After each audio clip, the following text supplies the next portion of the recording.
अस्सलाम वालेकुम students, welcome to my YouTube channel. आज का जो हमारा टॉपिक है वो है domains of living organisms.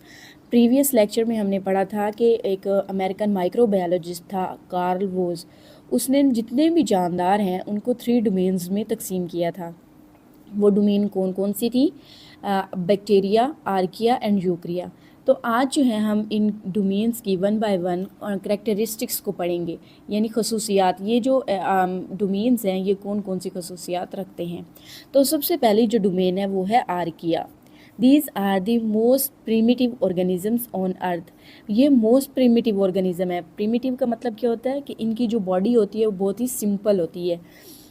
They are prokaryotes. ये प्रोक्रियोट्स हैं। प्रोक्रियोट्स का मतलब ये होता है कि ऐसे जानदार जो सिंगल सेल होते हैं, सिंगल सेल से बनी होती हैं, उनको प्रोक्रियोट्स कहा जाता है। आर्किया जो है ये प्रोक्रियोट्स हैं, but their cell wall does not contain peptidoglycan. देखिए बेसिकली जो प्रोक्रियोट्स होते हैं उनकी जो सेल वॉल होती है, देखिए ये जो है ना बैक्टीरिया, बैक्टीरिया एक सेल से बना है। ये बैक्टीरिया का सेल है, तो बैक्टीरिया के सेल के इर्द गिर्द एक वॉल होती है जिसको सेल वॉल कहा जाता है। ये सेल वॉल जो है बेसिकली प्रोक्रियोट्स के अंदर जो है पेप्टाइडोग्लाइकेन की बनी होती है। But in case of archaea is made of various polypeptides and proteins. लेकिन आर्किया जो सेल वॉल है ये पॉलीपेप्टाइड्स होती है। पॉलीपेप्टाइड्स क्या होता है? ये जो है अमाइनो एसिड्स की चेन को पॉलीपेप्टाइड्स कहते हैं। ये जो जिस बॉन्ड के थ्रू जो है एक दूसरे के साथ जुड़े होते हैं वो पेप्टाइड बॉन्ड होता है, तो इसलिए इसको पॉलीपेप्टाइड कहा जाता है। तो अमाइनो एसिड भी बेसिकली जो होते हैं वो प्रोटीन ही होते हैं। तो इस आर्किया की जो सेल वॉल है वो प्रोटीन और अमाइन पॉलीपेप्टाइड्स की बनी होती है। Their ribosomal RNA. Ribosomal RNA क्या होता है? देखिए हर सेल के अंदर डीएनए भी होता है और आरएनए भी होता है। तो राइबोसोमल आरएनए जो है ये आरएनए की टाइप है। Resembles more to eukaryotes. वो कह रहे हैं कि ये है तो प्रोक्रियोट्स, लेकिन इसकी जो राइबोसोमल आरएनए वो यूक्रियोट्स से मिलता जुलता है। जो यूक्रियोट्स होते हैं ये ऐसे जानदार होते हैं जो सिंगल सेल भी होते हैं और मल्टी सेलुलर भी होते हैं, यानी एक से ज़्यादा सेल से भी बने होते हैं।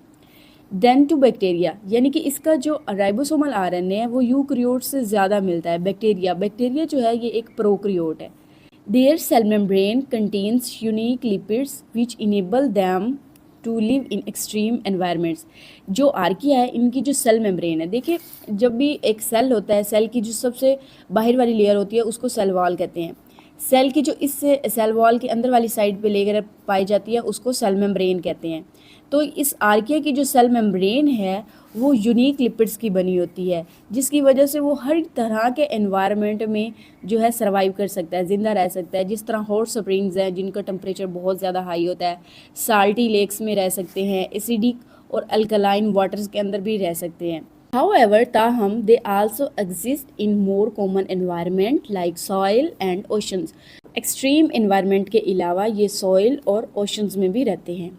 Some archaea obtain energy from inorganic compounds such as sulfur और अमोनिया। ये जो आर्किया हैं ये अपने लिए जो एनर्जी हासिल करते हैं ये सल्फ़र और अमोनिया से हासिल करते हैं। सल्फ़र और अमोनिया क्या है? ये केमिकल्स है, इनसे ये एनर्जी लेते हैं। Their other groups perform photosynthesis but do not produce oxygen.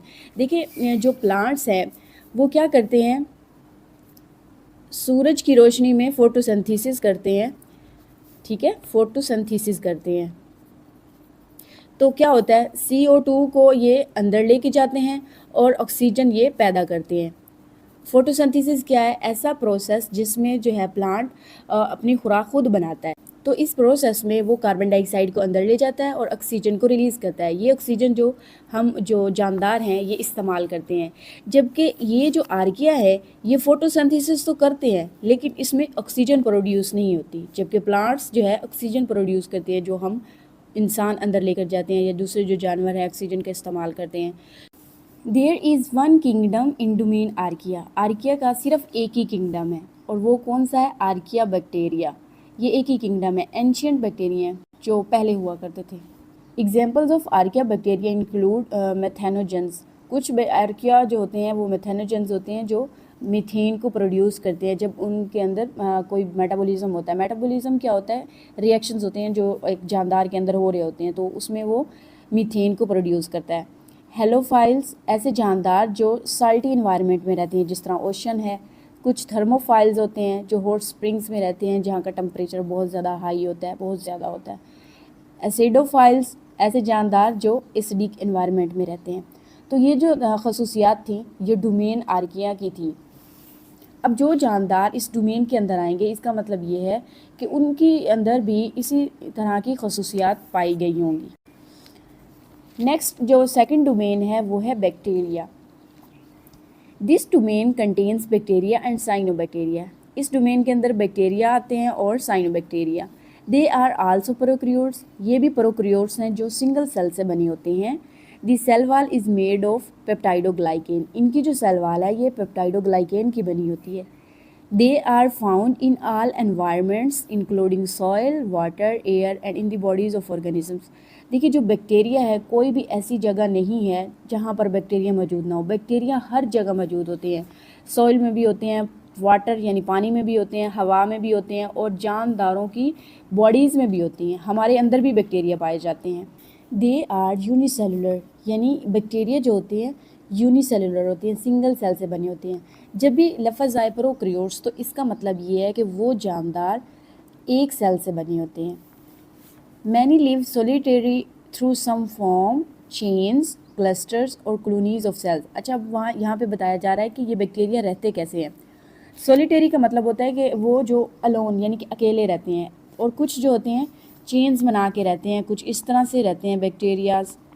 उसके बाद कुछ क्लस्टर्स की फॉर्म में रहते हैं। क्लस्टर क्या होता है, इस तरह करके रहते हैं क्लस्टर की फॉर्म में। कुछ जो है बैक्टीरिया ऐसे होते हैं जो इनकी सेल्स की कॉलोनीज होती हैं, यानी कि ये एक जो है कॉलोनी है तो इसके अंदर जो है सेल्स मौजूद होंगे। तो इस तरह से ये बैक्टीरिया रहते हैं। Most are heterotrophic. देखिए जो बैक्टीरिया हैं ये हेटरोट्रॉफिक होते हैं। हेटरोट्रॉफिक ऐसे जानदार होते हैं जो अपनी खुराक खुद नहीं बना सकते। जिस तरह हम ह्यूमन हैं, हम भी हेटरोट्रॉफिक हैं, दूसरे जानवर हैं वो भी हेटरोट्रॉफिक हैं। हम किन पे डिपेंड करते हैं, पौधों पे। पौधे क्या है, ऑटोट्रॉफ्स हैं, वो अपनी खुराक खुद बना लेते हैं। तो ये जो बैक्टीरिया हैं ये भी ज़्यादातर हेटरोट्रॉफिक होते हैं, अपनी खुराक खुद नहीं बना सकते।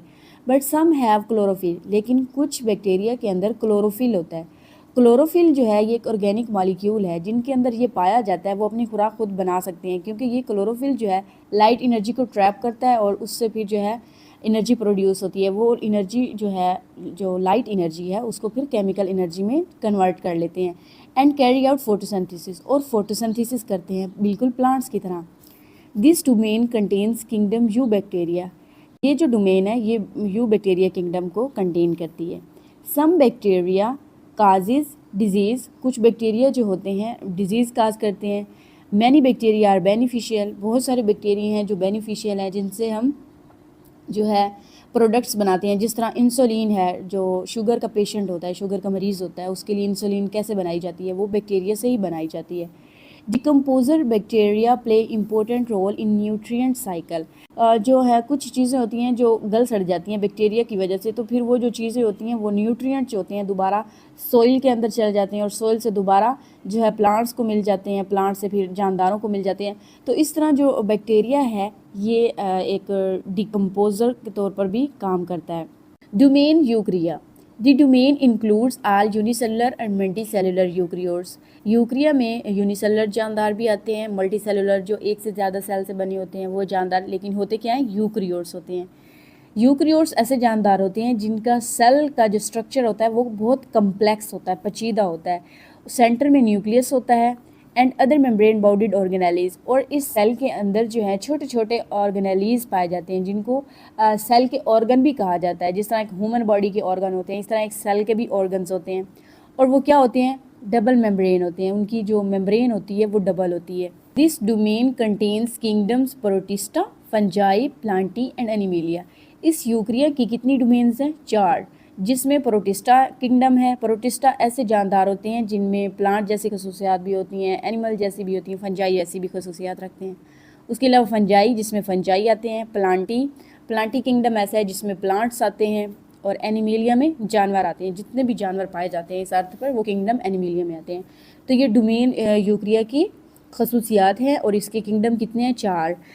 हमने देखा कि जो डोमेन यूक्रिया है इसकी कितनी किंगडम है, protista, fungi, Plantae and Animalia, 4 kingdom है, जबकि आर्किया और बैक्टीरिया के एक एक किंगडम है। यहाँ पे आपको दिखाया गया है ये क्या है, बैक्टीरिया का एक सेल है, ये एक सिंगल सेल है। Bacterial cells are smaller than eukarya cell, bacteria के सेल छोटे होते हैं यूक्रिया सेल से, एंड हैव नो न्यूक्लियस, और इनके अंदर जो है न्यूक्लियस भी नहीं होता। ये आर्किया है। Archaea cells have a distinct chemistry and can survive extreme environments. तो ये जो है आर्किया का स्ट्रक्चर है, ये यहाँ पे बताया हुआ है कि एक्सट्रीम जो है इन्वायरमेंट में भी सर्वाइव कर सकते हैं, यानी ज़िंदा रह सकते हैं। जबकि ये यूक्रिया है, eukarya cells are larger and contain more complex structure, ये सबसे बड़े होते हैं यानी इन सेल्स से, और जो है इनका स्ट्रक्चर जो होता है कम्प्लेक्स होता है। आज के लिए इतना ही, अल्लाह हाफिज़।